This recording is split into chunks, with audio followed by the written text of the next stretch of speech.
Well, here we have a video on what I'll call a transitional year for Buick, the 1974 Buick Electra Limited four-door hardtop that we're going to talk about today. And this one is finished in a color that I believe is called nutmeg metallic. How appropriate for this very 70s era period correct color. Now, for 1974, the front end of the Buicks was redesigned, and it really had been redesigned a little bit every year since its introduction in 1971. And the 74 is a little bit wonky in that it still has these round headlamps. 1975 would go to the rectangular headlamps, but they're housed in square pods, as you can see here. So I guess designers were trying to visually transition people to the square/rectangular, I guess I should call them, headlamps. And in addition to that, for whatever reason, they're spaced out. There's that gap in between them. I don't know how I feel about that gap. Put a comment in the comment section and let me know. But you do have that up front. This car also has the lamp monitors that you can see in the front fenders. And of course, you have the stereotypical egg crate grille because, as you know by now in watching this channel, egg crate connotes luxury. I do like that how the grille spills out all the way across the sides of the car and gives you that look of width because the car isn't wide enough as it is. And in fact, the egg crate, as we're going to see, does indeed spill over to the side and kind of sits in front of the cornering lamps. But just take a look and notice how many ins and outs this particular hood and header panel have. I mean, you have the fender kind of stepping up in the shoulder where it steps up to the prow on the hood. You have the crease running down the midline of the hood. You have the crease that runs cross-car and goes above the headlamps. And I would say this is a very different kind of front end from some other GM divisions from the time in some ways. A lot of GM divisions, like Pontiac as an example, had the edge of the fender sit a little bit higher than the area in between that fender top and the hood prow. Here you can see that area, that landing area, is pretty flat. There is no fender peak. It just kind of starts relatively low and then crests up into the prow of the hood. So Buick was doing something a little bit different here, and I think it looks pretty good on this car. Let's rotate around now to the front three-quarter view and discuss more. As we look at this front three-quarter view, you can see, as I mentioned, that wall-to-wall ice cube-like grille extends over to the side. It wraps over the side. This car does have the optional cornering lamps, and that's that big white block up at the top. By the way, cornering lamps were first introduced by Cadillac in 1962. So by this point, they had been in the industry for a little bit of time, but I think this is a tasteful execution. You do have that kind of typical Buick body side molding that is diving down at this point, as well as this beautiful body side feature that comes off of the hood. Notice it starts at the leading edge of the hood, or in fact the header panel, and then goes rearward. That's the shoulder that creates the prow of the hood. And as it goes rearward, you have the 4 Ventaports. Of course, you have 4 because this is an Electra and an upper-end car. They're right in that shoulder. And then that feature continues and kind of crests downward as it heads rearward on the vehicle. Very nice line overall. And you do have the very flush glass of these four-door hardtops. Notice how flush that glass is. Of course, this is headerless glass. There is no door header here, and there is no B-pillar on this car. But the overall look between the side glass and the front windshield with those toothpick A-pillars is something that really wasn't replicated on many cars until, I would say, modern day. Oftentimes, designers would try to emulate this flush glass in the 80s and 90s by blacking out the trim around it, but didn't quite have the same look as you have here. This looks beautifully executed. The only downside, I will say, from owning these cars is that because the glass is headerless and super heavy, if you only have the window partially down and then you open and close the door, the glass kind of rattles. And it also, when you open the door, the glass tips back in. It's kind of interesting. I don't think the quality was all that great on these, but oh well. It does look good when the glass is up. And as we rotate around to the side of the car, you can see that diving line, that feature line that I was mentioning before, as well as the diving body side molding. I almost wish the body side molding wasn't on this car, and I wish the door edge guards were gone, but oh well, that's what this particular customer ordered. It does have the road wheels, those beautiful Buick wheels on this car. The rocker moldings are relatively wide, especially in the midsection of the car. It gives it a little bit more of a slimming look for what is a very large car. Part of the slimming look, I think, is due to the fact that the glass area is so big and the rocker molding is so, let's say, pronounced that the body side doesn't look overly huge.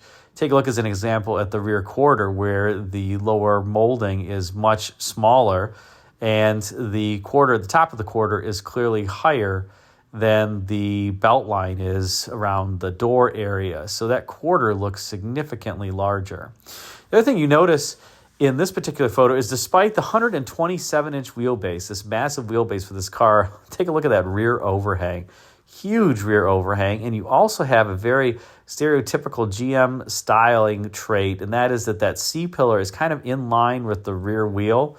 That was something that GM Design did for many years. Other design teams at other automakers did as well, but something that you often found on these GM cars. Now, out back, you'll notice what I think is not a very pretty view of this car. The front is interesting, but the rear is marred by these fender extensions. This was, of course, the days of the 5-mile-an-hour impact standard. The bumper on the rear here is huge. But I do think that the execution doesn't look nearly as nice as it did when the designers penned this. And that's because those rubber flubber extensions never quite fit right. These appear to have been replaced, and I'm not surprised because by this point they're 50 plus years old and cracking, and the replacements just never quite look right. You can tell the paint match is a little bit off, but close enough. Looks better than not having them there. Now, you do have some interesting features, too, out back. Notice the deck lid has this inverted barbell theme, I guess I'll call it, with the scalloped out sections on either side of the deck lid and a raised section in the middle. And it, of course, folds over and meets these nearly wall-to-wall taillights interrupted by the license plate. Wall-to-wall taillights would be something that have been a Buick hallmark since the, early 1960s. And then would continue on, for many years, even on cars like the Riata in the 1980s. So you see here a very typical Buick-like trait out back. Now let's move to the interior on this particular Electra. And you'll see it's a similar brown shade or nutmeg shade. But you do have the Lombardi cloth here and an optional divided front bench seat as well as a power driver seat at least. There. I love the Lombardi cloth. I think it's pretty cool. I would pick cloth over leather in any of these, and Buick always used very durable cloth. Now you'll notice also that the Buick instrument panel still has a very similar look to the 1971 to 73 models. Some of the other GM divisions had redone their dashes in 1974, including Cadillac as well as Oldsmobile, but Pontiac did not for 1974, and Buick did not. So you do have a very similar dash. Buick redo theirs in 1975. There are some differences. You do have the silver with black numerals speedometer, which was something that only lasted a very brief period of time. Cadillac did a similar thing, and I guess it was a fad that came and went about as fast as it arrived. Now, you also have something very Cadillac-y in that, notice the steering wheel here. This is actually a Cadillac wheel that Buick seemingly repurposed. And Buick would do that a couple times. They would also repurpose the 1975-76 Cadillac three-spoke steering wheel too. So I guess they thought they'd save some money and customers wouldn't know. And to be honest, they're probably right. Also notice here, one of my favorite features about Buicks is they had supersized accelerator pedals. And every GM division, for whatever reason, had a different accelerator and brake pedal. I guess they thought that was critical for them to design their own accelerator and brake. Cadillac had one that was hinged at the bottom. Oldsmobile and Buick had these floating pedals that were just huge. Not quite sure why, but I do think it's an interesting trait of GM cars of this era. And let me just show one more picture of this super comfortable Lombardi cloth interior. Look at those little rib sections that are divided into three on the seat back. I think it's just a cool interior. And the super puffy padded area that's around the door pulls. Of course, In this particular year, this is an Electra Limited. There was the Electra, there was the Electra Custom, and there was the Electra Limited. So there actually were 3 trim levels of the Electra. By the way, when you upgraded from the Electra to the Electra Custom, you got, amongst other things, door pull handles. Wow. And if you got the Electra Limited like you have here, you also got an electric clock. Wow. I mean, you were talking luxury now. But pretty much everything else was optional in these cars. And this one has quite a few options. You can also notice the tilt telescoping wheel here. Again, robbed from Cadillac. And here you have the speedometer that I was talking about, the kind of black on silver type look. It's a classy look. I suspect that it kind of came and went because it was a bit harder to read than white on black and white numerals on a black background. But at least it looks cool, and I don't think it's that hard to read, especially when you have the red index pointer that this had. Notice also that there's no gauges aside from the fuel gauge, just a complete amount of everything's done through idiot lights on this particular car.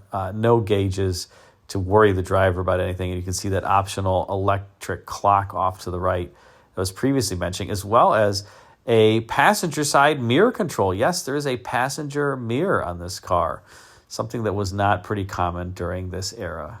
Now let's turn under hood in this particular Electra. The owner is having a little bit of fun here. It says Stage 1 on the air cleaner. This is not a Stage 1 equipped car. The Electras did come standard with a 210 horsepower, 455 cubic inch V8 standard. Optional was a 230 horsepower, 455 cubic inch V8 standard, both topped with a 4-barrel Rochester Quadrajet carburetor. The latter just had dual exhausts. The owner wanted, I guess, to have some fun here. There was still Stage 1 engines available in 1974, by the way, but this one is not that. In any case, you can also see that the Buick has its interestingly kind of mold in color or lack thereof fan shroud and overflow bottle. Not sure why Buick elected to do that and no other GM divisions did. It seems like it was a good idea. My guess is that was all installed as one module, and it saved a bit of assembly time. Probably came from a supplier that way or an internal GM division, but no other division really did that. Now notice the braces that run here from the cowl to the wheelhouses. I suspect those were obviously there to help with structural rigidity. Not sure how much they're going to help. At least it does something. But the interesting thing is that those had been costed out by the end of the model run in 1976. So if you look at a 1976 Electra engine bay, it doesn't have that bracing. I suppose GM engineers thought that they could save a few pennies or dollars by removing those. It's also true for Oldsmobile division, by the way. They took those out, but the holes are still there. So you can just go and get from a junkyard a set and put them in and, well, try it out on your 76 model and see if it makes a difference. In fact, those would be costed out for the 1975 model year on Buicks. So I guess the bean counters got to the engineers relatively soon before the end of the vehicle lifetime. And on the underside of this Buick, notice that there are these structural braces that run from the frame at the rear portion to the engine support cradle. And I suppose, again, that was to quell some of the GM jiggle. These cars were engineered with relatively flexible frames, and the thought was that as they went over bumps, the frames would kind of flex and twist and absorb the overall road impacts and shocks, and it wouldn't make it through to the passenger cabin because of very soft rubber mounting. As a consequence, these cars have a lot of variability when you drive them. Some, that philosophy works wonderfully. Some, the whole car rattles when you go over bumps. And it's really the build variation on these is extremely high. And as a consequence, you get different types of rides depending on the vehicle that you buy. So make sure, I would just say, if you want to buy one of these GM vehicles, that you test drive it and it adheres to your expectations. So what do you think about this particular nutmeg-colored 74 Buick Electra Limited? Put a comment in the comment section and let me know. Thanks again for watching.